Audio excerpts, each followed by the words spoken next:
Hey guys, welcome back to my channel. In today's video, I wanted to paint.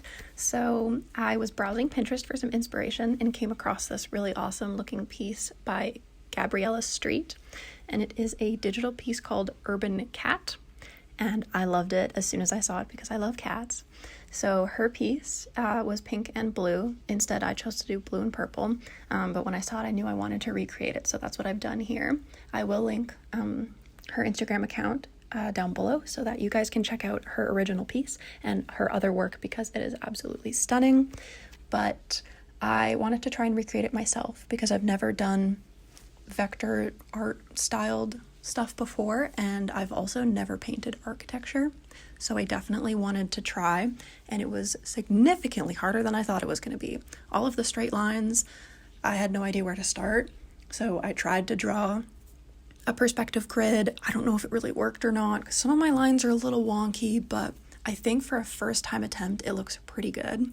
I would love to do something like this again, maybe a little bit more simplistic. Not that this isn't really simple, just with the stairs, it took forever, and then the mixing of the colors too. Like, I couldn't seem to get the right tones.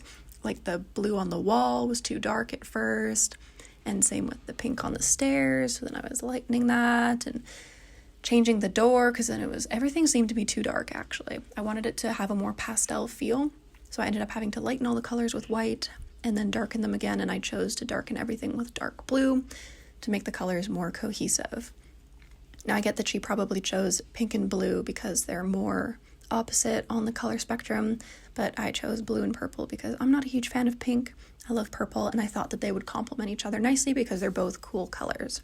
So there were some parts I didn't film because it took me a really long time to do. For example, the shading inside of this door, very difficult, took a while, probably still isn't perfect.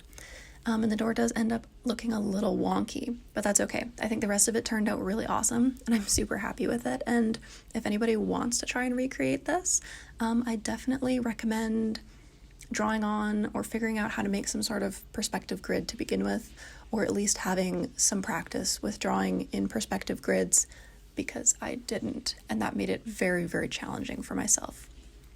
Also would definitely recommend using a flat, square-shaped paintbrush. I think I used the same paintbrush for every part of this piece except for painting the little cat and its shadow. Then I used a really small round brush, but I used the same flat brush for the rest of it because I find flat brushes are really good for making straight lines, and obviously there is quite a bit, even though maybe my lines aren't quite that straight.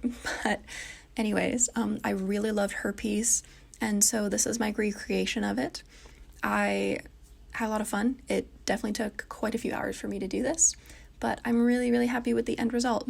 So if you guys liked this video, make sure to leave a like, comment down below, subscribe to my channel. I post new videos every Monday afternoon, 3 p.m. Mountain Standard Time. Here is the finished piece, and I hope that I see you all next week.